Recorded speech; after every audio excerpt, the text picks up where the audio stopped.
የናታንዝ የኒውክሌር ማብላያ ጣቢያ በሀገረ ኢራን ናታንዝ ከተማ የሚገኝ ሲሆን ከመሬት በታች 8 ሜትር ውፍረት ባለው የኮንክሪት ምሽግ ውስጥ ይገኛል። በውስጡ የዩራኒየም ማብላያ የሴንትሪፊዩጅ ማሽን ይዟል። የሴንትሪፊዩጅ መሳሪያ የሚሰራው ስራ በተፈጥሮ የሚገኘውን ዩራኒየም 238 90%ን ወደ ዩራኒየም 235 የመቀየር ስራ ነው። ይህ ሂደት ካልተከናወነ የኒውክሊየር ቦምብ ማግኘት አይታሰብም። ይህ ሂደት ሴንትሪፊዩጅ ማሽን ከስሩ ባለው በሚሽከረከር ሞተር አማካኝነት ከላይ የሚገባውን ዩራኒየም ሄክሳፍሎራይድ የተባለ ጋዝ ውስጥ የሚገኘውን ዩራኒየም 235 ከላይ በማድረግ ዩራኒየም 238ን ደግሞ ከታች በማድረግና ከላይ ያለውን ዩራኒየም 235 በመለየት ዩራኒየም የማበልጸግ ስራ የሚሰራ መሳሪያ ነው። ቴራ የተሰኘ የዩቲዩብ ቻናል ሲሆን ዓለም ላይ የሚገኙ አስገራሚ አስደናቂ ነገሮችን በሚገርም ትንተና አቀርብላችኋለሁና ላይክ፣ ሼር።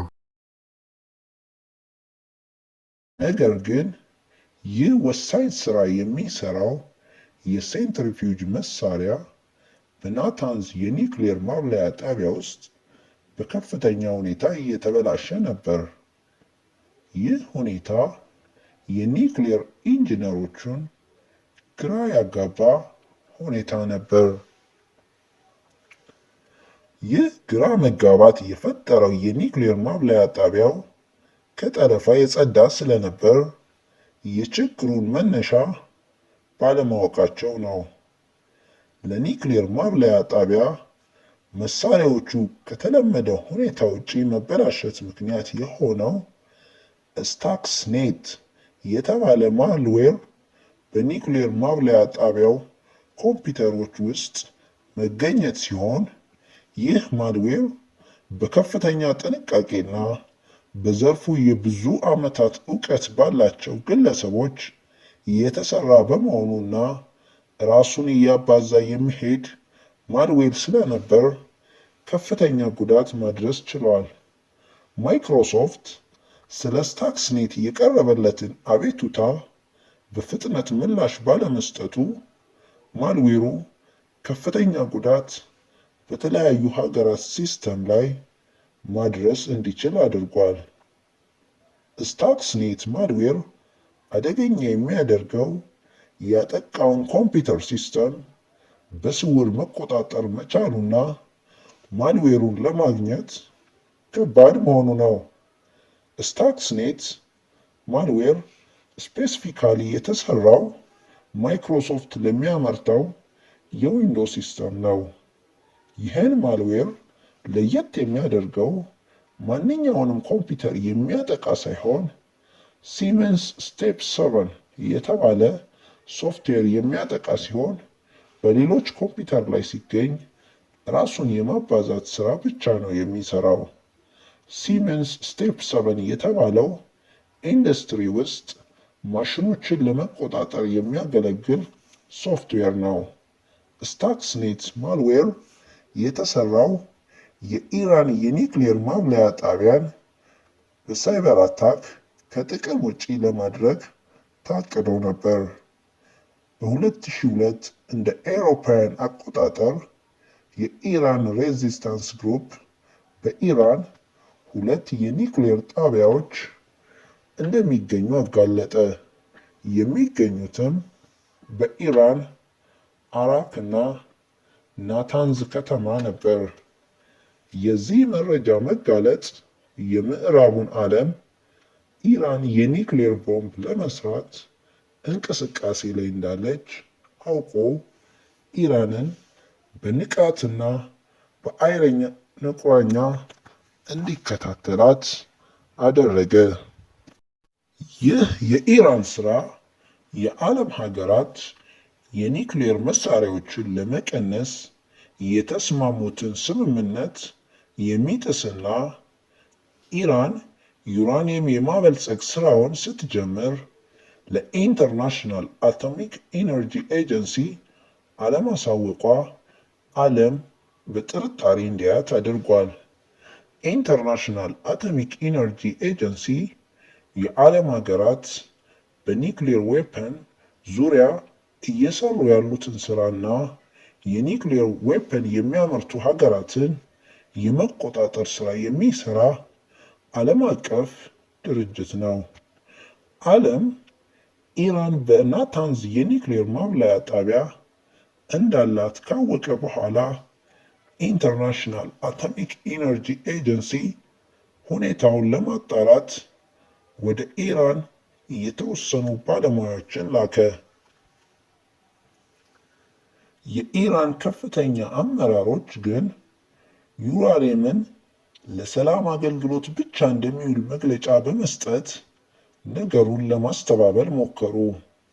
ማለትም ዩራኒየም በመጠቀም ብቻ የኤሌክትሪክ ኃይል የማመንጨት ሥራ ለመስራት እንዲሆን መግለጫ ሰጡ።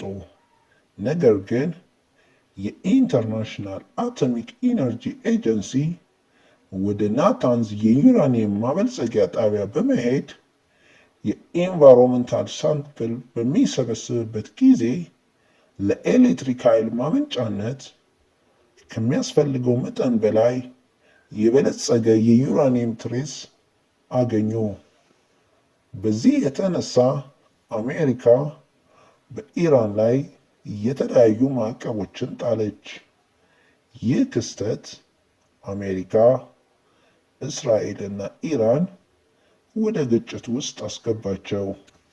ኢራን በይፋ እስራኤል ጠላቷ እንደሆነችና እስራኤልን ለማጥቃት የሚቋቋሙትን የሽብርተኞች ቡድን በገንዘብ በመደገፏ የሀገራቱን ግንኙነት ይበልጥ አበላሸው። ይህም እስራኤልና አሜሪካ ኢራን የኒውክሌር መሳሪያ ባለቤት እንዳትሆን ለማድረግ ቆርጠው እንዲነሱ አደረጋቸው። በ2006 የአሜሪካ መሪ ጆርጅ ደብሊው ቡሽ በሲአይኤ የናታንዝ የኒውክሌር ማብላያ ጣቢያን በሳይበር አታክ ሳቦታጅ የማድረግ እቅድን እንዲያውቁ ተደረገ። ይህ ሂደት ነው እንግዲህ አሜሪካና እስራኤል በጋራ በመሆን የሳይበር አታክ ለመፈጸም የሚያስችላቸውን ዲጂታል ዌፐን የመስራት ሥራ ያስጀመራቸው። ይህ ኦፕሬሽን በባራክ ኦባማ የስልጣን ዘመንም የቀጠለ ነበር። የኦፕሬሽን ስሙ ኦፕሬሽን ኦሎምፒክ ጌምስ ይባላል።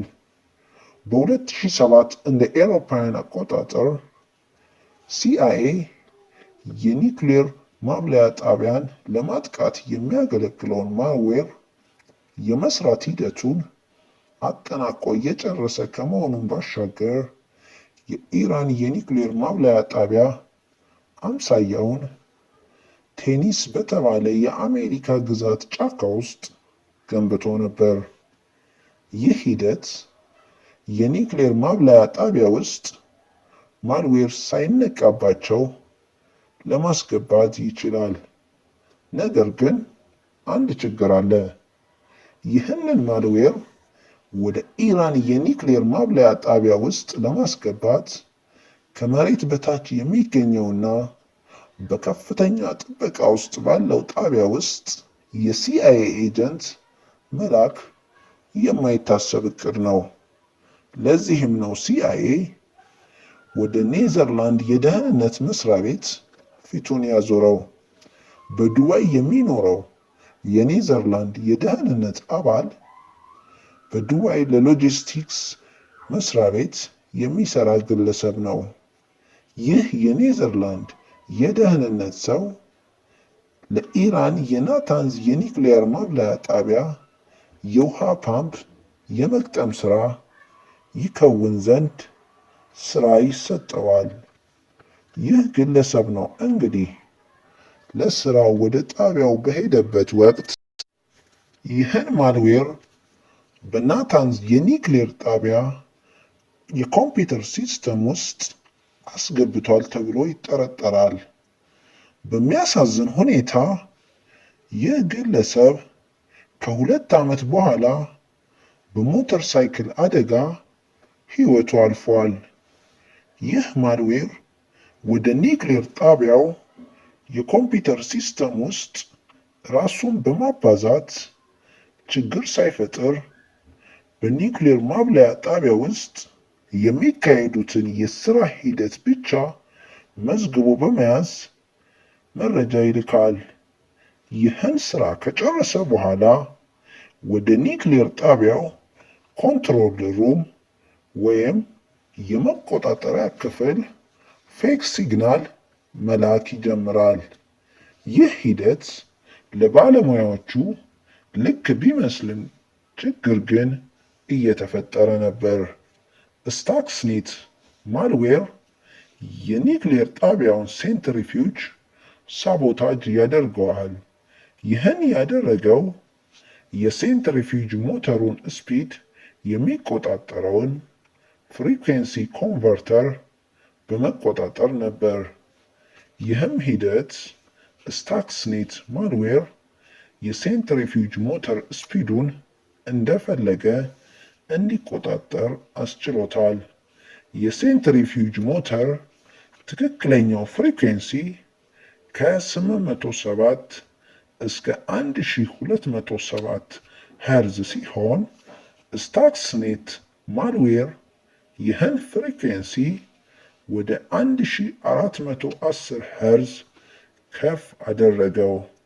በመቀጠል ወደ 2 ሄርዝ ዝቅ እያደረገ ነበር። ይህ የሴንትሪፊውጅ ሞተር ሄርዝ ከፍና ዝቅ ማድረጉ ሞተሩ በቀላሉ እንዲሰበርና እንዲበላሽ አደረገው። ይህ ሂደት የናታንዝ የኒክሌር ማብለያ ጣቢያ ከእቅዱ 2 ዓመት ወደ ኋላ እንዲዘገይ አድርጎታል። አሜሪካና እስራኤል ይህን ስታክስኔት ማልዌር መስራታቸውን እስካሁን ድረስ በይፋ አላመኑም። ይህን የሲአይኤ እና ሞሳድ ጥቃት ልዩ የሚያደርገው ከዛ በፊትም ሆነ ከዛ በኋላ በሳይበር አታክ በመጠቀም የኒክሌር ማብላያ ጣቢያ ላይ ጉዳት ለማድረስ አለመሞከሩ ነበር። እንደ ኤሮፓውያን አቆጣጠር በ2021 እስራኤል መሰል የሳይበር አታክ ጥቃት በኢራን የኒክሌር ማብላያ ጣቢያ ላይ የሞከረች ቢሆንም የስታክስኔት ማልዌርን ያክል ውጤታማ አልነበረም።